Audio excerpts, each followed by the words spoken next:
Well, good morning, everyone. Welcome to our next episode of Office Hours. I'm super excited this morning because we have Bob Page with us this morning. Um, Bob's the Registrar of Voters down in Orange County, California, which is the fifth largest jurisdiction in the United States. It is a very large and very complicated jurisdiction, serving more than 1.8 million voters. The Registrar of Voters administers elections, provides access to voter registration, maintains the registration records, and examines the petition signatures. Bob was appointed registrar relatively recently, March 11th, 2022. And he's also the treasurer and member of the board of directors for the California Association of Clerks and Election Officials. Before joining Orange County in his current role, Bob worked in San Bernardino County for more than 20 years in many roles, for the Board of Supervisors, for the county CEO, and for Arrowhead Regional Medical Center. And most importantly, as Registrar of Voters from 2018 to 2022. He's also been a newspaper reporter, university and nonprofit fundraiser. Maybe we can talk about that afterwards and get some tips for you about how to raise money. And he's kind of come full circle because Bob grew up in Orange County, so now he's back in Orange County. He got his BA from Dartmouth College and his master's from the University of Southern California Annenberg School of Communication and Journalism. So Bob, welcome this morning to Office Hours. Thank you for having me, Mike. I appreciate it. So I want to start by talking generally about Orange County. Back when I started here at Caltech, what seems like ages ago in the 1990s, to be honest, Orange County elections were sort of dull. There were very few competitive elections, and it didn't seem like much was happening. They're very quiet. But that's changed dramatically. And now Orange County has actually got some of the most competitive elections, not only in the state, but in the country.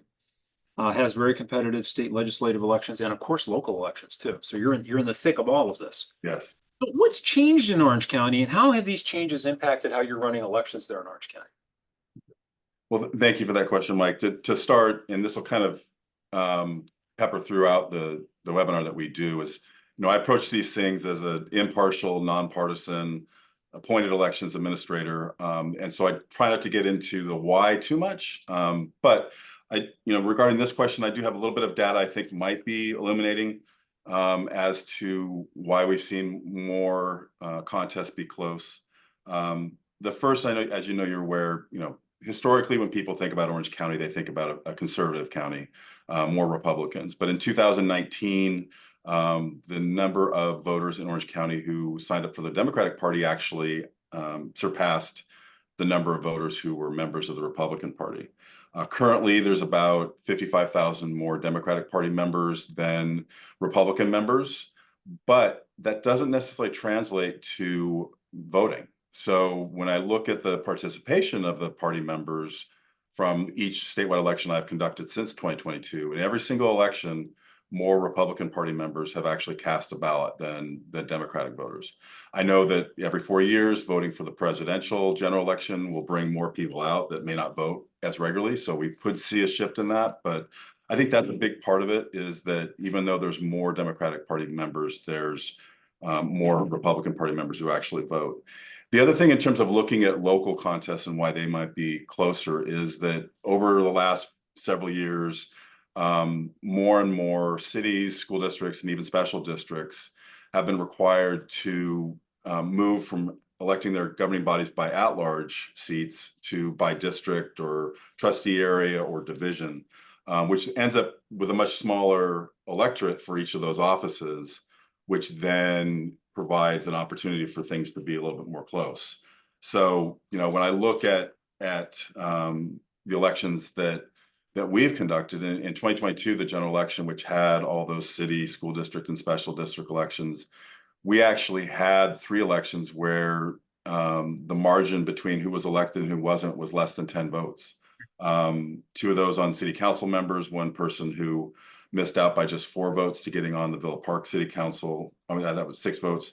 Los Alamitos City Council, that was 4 votes. And then had somebody who was trying to get on the Fountain Valley School District Board that missed it just by 9 votes. And then prior to my joining here, actually, one of the last elections that my predecessor conducted, the 2020 presidential general election, we actually had a really close race for a school district for trustee area 5 at the Braille Linda School District. And there was a recount in that. It ended up in a tie. So the two candidates had to roll dice to see who was the one who got the seat.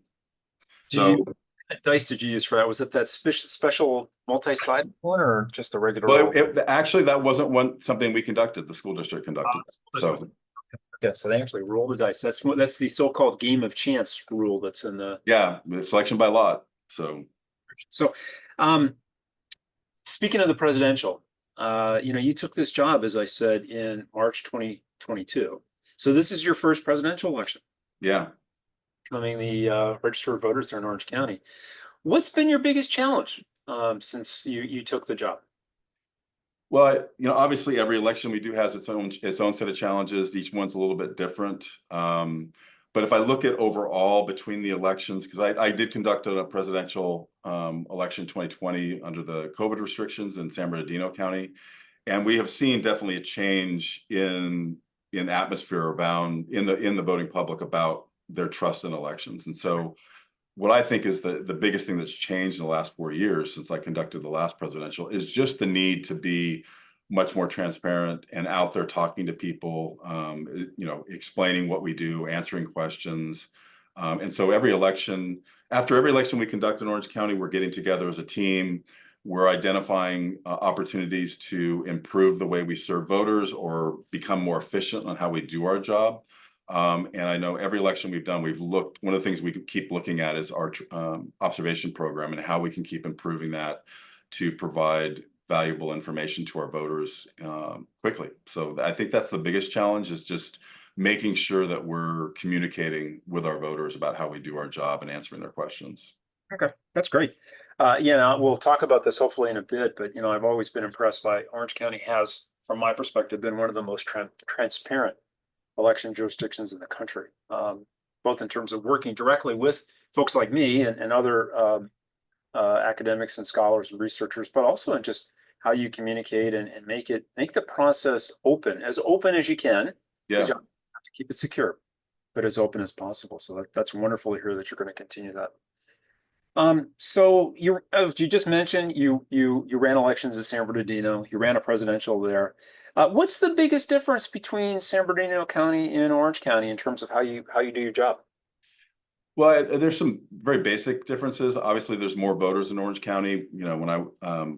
The day that I switched over from San Bernardino County to Orange County, there were just over 1.1 million voters in San Bernardino County versus 1.8 in Orange County. So you've got a much bigger operation, more staff, and more programs that we do here in Orange County. The other major difference is that they both are operating under different voting models. So San Bernardino County is still operating under the traditional polling place, 1 day of voting model. They've got some early voting sites, satellite offices that utilize to allow people to vote, get assistance with their mail voting before election day, but they're still doing polling place model. In Orange County in 2019, starting with the 2020 elections, adopted the Voters' Choice Act in California, which means we have vote centers where a voter in the county can go to any in-person voting location they want to cast a ballot, as well as get additional services regarding their registration, replacement ballots, those kind of things they can get at a vote center. And then just more technically, it seems like every single vendor that San Bernardino County used for election equipment or software is not the vendor that we're using in Orange County. So, the voting system, the e-poll books, the ballot on demand printers, the election management system where we manage our voter rolls, everything is the opposite certified vendor. So it's part of that's been getting used to how the new systems work and relying on my team who's been working with these vendors for a while in terms of making sure that we're getting the best service out of that. But, overall, we have the same goals, even if we're using different equipment, if we're using a different model. The teams in both locations cared very deeply about ensuring that people know how to register to vote, that they know how and when and where to exercise their right to vote, because we all really care about making sure that our elections are accessible, fair, accurate, secure, and transparent. So, I think that's a common thing that both teams have been very committed, and a pleasure to lead both of them. Now, this might be a tricky question to answer. Sure. But do you think that the differences between the traditional polling place model, like in San Bernardino County, because you just ran one of those, Right. this VC8 model with early voting in Orange County, is which one's more complex to administer from your perspective? It may not be a simple yes, no answer. I understand that, but do you think that one's more complex from your perspective than the other? They've got their different complexities. So when you're depending on how you equip a polling place model, San Bernardino County, and I don't know if they're still doing this, but you're assigning a voter to a specific polling place to go to, and that polling place has got pre-printed ballots that you have to rely on. You will assign more than one precinct to a polling place, and so you've got more than one box of pre-printed ballots there. You can potentially have human error with the poll workers of handing out the wrong ballots. I would say, every election I conducted, I typically got at least one call from a city clerk saying, "Hey, this council member, got a call from a voter who said their name wasn't on the ballot they got," and so we had to quickly, call that polling place and find out what they were doing, confirm whether or not they were giving out the right ballot, and if they weren't, then kind of calculating, okay, how many people have actually checked in so far, and then closely monitoring the margin of victory in that race to make sure that it was more than the number of wrong ballots that they gave out. So there was that complexity, but then you know the Voters Choice Act and voting centers they're different. You have to be able to serve every single voter at the vote center and provide them a number of different services. So you've got to have additional equipment. You've got to be able to print, ballots in each place rather than having them pre-printed. So they've got their different complexities. But bottom line, I would say that, over the years, as the legislature has decided that even polling place counties need to do certain things like mail a ballot to every single voter. It doesn't matter whether you're a Voters Choice Act county or a polling place, you're going to be doing that now since 2020. So, the differences really come down to now is how many days are your in-person voting locations open? And then the other major difference is that, at a polling place, you can't necessarily print a replacement mail ballot. So, but otherwise, all the other services, in a polling place model, if we all now, we're required to have a certain number of accessible ballot marking devices where you load every single ballot type onto those devices. A lot of polling place counties are using electronic poll books now, so you can access every single voter, even if they go to the wrong place. You're able to check them in and send them to the ballot marking device to be able to vote their ballot. So that cuts down on provisional voting, even in a polling place model. So the differences are becoming less and less. But it's an approach. It really comes down to the accessibility and the services that you provide to your voters. Is it important to give them additional in-person voting days and the additional level of communication that's required under the Voters Choice Act? So now, as you mentioned, all registered voters in California get their ballot sent to them in the mail, and you're in the process of doing that as we speak. Um, what do you do? What are the methods that you use for data hygiene, for your voter list for mailing ballots and election materials? Yeah, I would start by saying I typically will get the question like, how often do you purge your voter rolls? And I think people sometimes shocked to learn that we're maintaining our voter registration records every single day.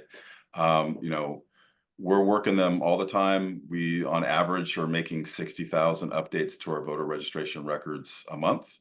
And we start with what's statutorily required in California in terms of, when we get information from a voter or from an official government source, we have 5 business days to update their record, and we meet that requirement. But in Orange County, we also look at what additional things can we do to improve the accuracy of our voter file. So, we're working with a third-party credit vendor, credit agency. We'll compare our address list with theirs for our voters, and if they identify a different address for our voters, we'll send them a notice and say, hey, we've got information that you may have moved to this different location. Please let us know if you have, or by sending back this postcard. So the thing is with third-party information is we can't necessarily make a change to the voter's records. So we do have to reach out to the voter or look for other official sources to get that information. But that's something that we look to do there. We're always working duplicates to identify duplicate records and make sure that we're combining those. My understanding is that, several years ago, you and your team, looked at how we did voter registration maintenance and identified, one little thing that we'd overlooked, which is that there's a possibility that the names might be put in the wrong spots. The first name might be in the last name spot, the last name might be in the first. And so we weren't catching those. And once you guys pointed that out, that's something, an improvement that we've been able to make. And I feel confident that the work that we do, both the required work and the additional, above and beyond work that we do, has resulted in us having as current a voter file as we can. If we look at the ballots that we mailed out for the primary for the March election, only 1.6% of the 1.8 million ballots that we mailed out actually were returned to us by the Postal Service as undeliverable. But if you look at the Postal Service data, they report that in fiscal year 2023, that 4.23% of all their first class mail was undeliverable. So, to me indicates that the steps that we're taking to maintain our role are working, and that we're seeing a much better performance on the accuracy of our mailings than most everybody else. So. Yeah, one of the things that I learned, back when we started doing some of the work we were doing with Orange County, is just how important it is to maintain a clean voter roll, not just because it helps with integrity, right? Yeah. It helps you administer elections more efficiently. I mean, if you can clean the rolls up, you have every incentive to clean the rolls, because it means you're sending less mail, right? Yep. So we were talking about registered voters before, and you mentioned the number of registered voters in Orange County. One of the things, again, we noticed in Orange County is just the dramatic growth in voter registration. How has your number of registered voters changed just since the March primary? Yeah, so you would typically see this kind of trend going into a presidential general election, as people who haven't been registered for a while or have never voted, like, hey, I want to vote in this election. So we have seen, since in the past 7 months, about 24,000 more voters on our registration rolls. But what I would say is that, and as a result of that then, looking at what our registration was on August 9th, we're required to determine how many vote centers we're going to have, how many ballot drop boxes we're going to have. So we're going to have one more vote center. We'll have 184 this election, and we had to add another drop box as well. So we'll have 123 of those. So, we're obviously watching those things because it impacts how we serve our voters. But the other thing I think is kind of an interesting little bit of data regarding voter registration is that, I asked my staff to look at, okay, what was our registration total on July 21st? And the importance of that day is that's when President Biden announced that he was no longer seeking re-election, and what's changed in our registration rules since then. So just since that day, in the last 2 months, we've had more than 15,000 additional voters who have registered to vote. So when we look at that increase over 7 months, nearly 2/3 of that increase has come just since that announcement by President Biden. And then the other interesting bit of data is that of those people who have increased in registration since July 21st, almost 4 out of every 5 of those voters is in the younger age range of 18 to 29. So we're seeing more young people getting involved as a result of the switch in the candidates for that election. Well, we hope they turn out to vote. I think that's the trick, right? But now, Paul Gronke, who you may know, asked a question to us in chat, very much related to this. When you talked earlier about the voters in Orange County, you talked about Democrats and Republicans. What's the number look like? Maybe you don't have this on hand, and if so, that's fine. But what are the numbers for non-affiliated voters, declined to state voters? What in Orange County, are those changing too? Are they increasing, or are they stable? Without having the number off the top of my head, I think it's like somewhere between 20 and 25% are no party preference voters in Orange County. And looking at the history and the trends, we did see an increase in percentage of our voters who were no party preference following January 6th of 2021. But now we've kind of leveled out going into the elections since then, and kind of come back to where things traditionally were in that range of like 20 to 25%. So, I mean, it is our third largest voting group.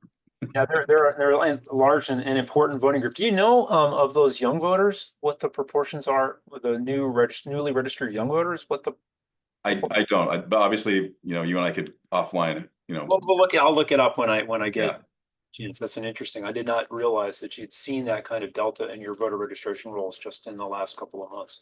yeah, Pretty remarkable. So, yeah, again, Orange County is a VCA county, so voters can return their ballots in lots of different ways. By mail, by dropping it off in Dropbox, like you've described, taking them to vote centers. And of course, obviously, they can vote in person in early voting or on election day. There's a lot of talk about mail ballot security. How do you ensure that the ballots that are sent and returned by mail are secure? yeah. No, I appreciate that question. And when you were kind of outlining my responsibilities, the one thing that I forgot to include in my bio is that the county's printing graphics department is under my leadership as well. So my predecessor thought it was important to control the security of ballots from printing all the way through, counting. So we print all of our own ballots in-house. Our print shop is a certified state, by the state as a ballot printer. So we're obviously running a number of security checks and quality checks throughout that process. We then have a whole ballot, mail inserting program in our office. And one of the quality checks we do there is every 100th ballot that is inserted, we don't seal it. It gets pulled aside, and we've got people set up at stations to confirm that the right ballot style is in that envelope for that voter. We're also now we've given them like photographer loops to actually look at the quality of the print. And then if they think there might be a quality issue, we're actually testing by running those ballots through the scanners to see if it can read the barcode. Because if we can cut down on the number of ballots we have to duplicate because they can't be read by the scanners, we're going to try to take advantage of that. So that's something new we've done for this election, is added that additional quality management step. But once the ballots are coming back, to your question really about, once somebody drops it off in the mail, or if they put it in one of our drop boxes or at a vote center, the key thing is that under state law, and this is something that we're very diligent about, is anytime we're collecting ballots or transporting them, we have to have a two-person team to ensure. So if we're sending a two-person team every morning to the post office to pick up ballots, we're sending out multiple teams of 2 people to go out to the 123 ballot drop boxes that we have. And we're also making sure that we have two-person teams bringing the ballots back that are dropped off at the vote centers. So to go into a little bit more detail about security, let me talk about the ballot collection teams that go to our drop boxes. So we want to make sure that we're keeping really close contact with them. So we actually have 2 forms of communication with them. They all have a cell phone, and they all have an 800 megahertz radio on them. And with a cell phone, because we make sure the GPS is turned on, so we're always aware of where those teams are. And each day they get a new route to go to the boxes that they serve. We make sure we randomize them every day for their safety, so they're not going in the same order to the boxes that they're responsible for. And then when they get to the Dropbox, they use the phone to take several photos that they transmit back to our office. And those photos they have to show that they removed all the ballots from the box. They have to show that our fire suppression capsule inside the box is still intact. They have to take a photo showing that they locked the door and put a seal across the divide between the door and the jamb. And those doors are so heavy that if you don't lock it, it's not going to stay closed. So it would be quite noticeable that they didn't lock it. And then the last photo that they have to take is when they go back to their vehicle, they have to take a photo showing that they're holding the key ring. So each one of our 123 ballot drop boxes is individually keyed. So they have one of those big round rings with all the keys for the boxes that are going to that day. So there's no master key that would allow somebody to open every single one of our boxes and remove the ballots. So we've got a 3-person team who's working kind of like a dispatch, and they're reviewing those photos and then giving the go ahead to the teams to go on to the next box. And the other thing I quickly that I forgot is when they actually put the ballots into the rolling ballot bag, they are sealing that bag shut with a numbered kind of zip tie seal that they record on the chain of custody When they bring those bags back to our office, somebody is checking the number on the seal to make sure that the number on the bag matches the number that they wrote in the paperwork before we even, cut that open and remove the ballots and prep them for processing. So we've got a number of steps, and the last thing I would say is that, we open those ballot boxes 29 days before election day, and there's only 2 days that we do not pick up ballots. The first 2 Sundays, we're going out every other single day during the early voting period. We're going out and picking up ballots, and some of the more widely used boxes we may go out twice in the day on election day. Well, that's an incredibly elaborate set of procedures to maintain that chain of custody. Yeah. That's fantastic. And then, is that the process that you described? It sounds as if that is for each drop box or each postal location. So they're basically collecting up the ballots from the drop box or that post office. Yeah. Those bags, sealing them. And so when they get back to your offices or where the ballots are tabulated, from each drop box or each post office, there's a single ballot bag that has this chain of custody documentation. That's correct. And we're going to every single location every day. We're out there collecting. And then when they bring the ballots back and they remove them from the bags, we keep them separated by the source so that when we start processing them, we know how many ballots we picked up from that drop box or how many ballots we picked up from the post office. And when the voter checks the status of the ballot, they can see that we picked it up from that specific box. So, as part of the process is to keep them together initially by the source where we collected them so that we can keep track of where they were dropped off. So when these ballots get back to you, how do you confirm the identity of the person who returned the ballot by mail or to a drop box? Well, it really comes down to signature verification and comparison by trained and experienced staff. So before we do the signature verification, the first step in the process after the ballots come back to our office is that in those groups, based on the source, we're running them through a very high-speed, large mail sorting machine, which does two things. It scans a barcode on the envelope so that we can give that voter credit as having voted in the election. So if they try to go later in the day to a vote center and vote another ballot, the roster will show that they already voted, and vice versa. If somebody goes to a vote center and checks in, that information is going to get pushed back to our office so that if a mail ballot shows up, we know to challenge that ballot as a second ballot that person tried to vote. But so it scans that barcode. The other thing it does, it takes an image of the voter's signature that they put on the outside of the envelope. Then we've got teams of people who are at workstations in our office that are pulling up four envelope signatures at a time, comparing those signatures, looking for similar characteristics between them. It's not an exact match, but looking for similar characteristics to the signature on the envelope, to the latest signature on their voter registration file for the first team. And then if that isn't found to compare, if they find significant enough differences between the ballot signature and the latest signature on file, it'll be challenged and then has to be reviewed again by a second and a third person. They'll actually go deeper into somebody's voter registration file to look at all signatures that we have, to look for common characteristics. And they also will look at things like how the person handwrote their name on a registration form or some other document to compare. When you return your envelope, you not only sign it, you also have to fill out your name and address on it. So they may then go to that step of comparing how somebody handwrote their name, looking for similar characteristics. But at the end of the day, it takes 3 people on my staff to agree that there are significant enough differences between the signature on the envelope and the one that we have on file to actually challenge it and potentially reject it. But before we actually reject it, there's a process in California for curing signature issues. So we send a first-class letter to every single voter whose signature has been challenged, or if they forgot to sign the envelope, that happens as well. And we have to give them a certain amount of time to send a signature cure statement back to us. We then compare the signature on the statement to the signature on file, and it's still possible that those won't compare and their ballot will be challenged. But we feel like all the different kind of things that we do to our voter registration rolls to keep them accurate, we also have a process is that while we're doing signature verification during an election, we're flagging certain voters where we're noticing differences. Even if we might still find that it's close enough that we can accept it, we'll still flag it as we're noticing differences in the signature.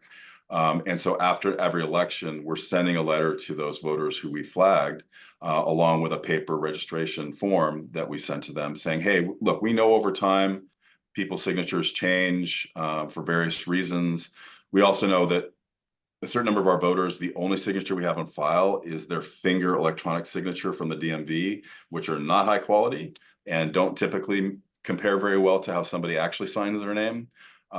So we encourage people to re-register and give us a fresh signature so that going forward we can compare to those. So, and as a result, when we look at the primary election of the more than 500,000 mail ballots that we got for that election, those that were challenged for a signature issue, either the signature didn't compare or there was no signature, only equated to 0.8% of all the mail ballots that were cast. So, we're working really hard. The law requires us to start with the presumption that the signature on the envelope is the voters, which is why it takes 3 members of our staff to find significant enough differences to actually challenge it. So let's talk about in-person voting in Yeah. your voting centers and your vote centers on election day. How concerned are you about efforts to disrupt those processes this fall in Orange County?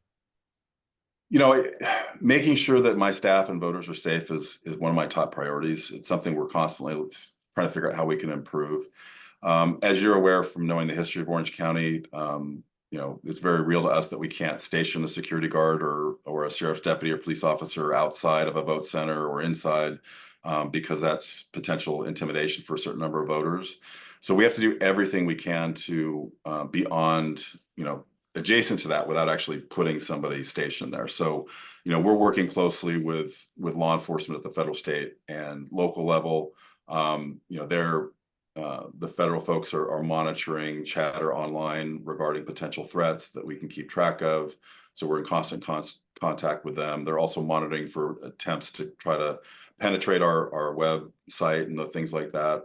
But we also make sure that they know where all of our voting locations are, where our vote centers, our drop boxes are, so that they can have their officers, swing by every once in a while during the day. And if there is an issue, they can respond quickly because they know where it is. The other thing that we just started doing in the primary election, at the suggestion of the sheriff's department, is that when our vote centers are open, we have a sheriff sergeant now stationed in our command center, so that when calls come in of concerns about disruption or other issues from a vote center, they're there right on the spot to be able to help us triage and identify the issue, who potentially needs to be sent out. They've got those contacts with all the local city police departments. So in the past, when we get that kind of a call, we had to call somebody at the sheriff's department and say, hey, we got this call, and it was a little bit back and forth, but actually having them on site has made that run much more smoothly. And so we're going to continue to have that collaboration with them.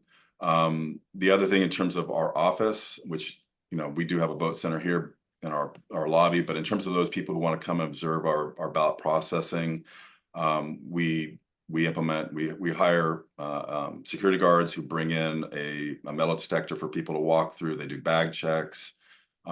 We always have 2 sheriff's deputies on site 24/7 during the voting period and the canvass period. So during the canvass period, they're basically 2 of them are staying overnight to make sure nobody tries to access the ballots where we're home sleeping. So and they're here during the day when people are here in case an issue comes up that they can help us address. Lastly, and I think this is pretty common, is that we make sure all of our staff in our office, as well as those people in the field at the vote centers, are getting a certain level of training regarding de-escalation skills, and how to be a good listener of people that might come in upset and not trying to not do things that would ramp them up even further, so that everybody that's there feels comfortable and safe to vote.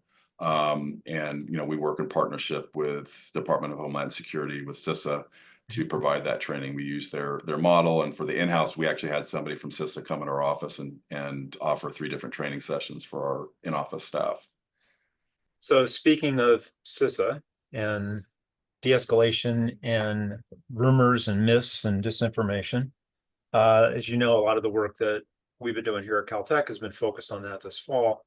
What rumors and potential disinformation are you hearing right now in Orange County? Yeah, it's pretty constant.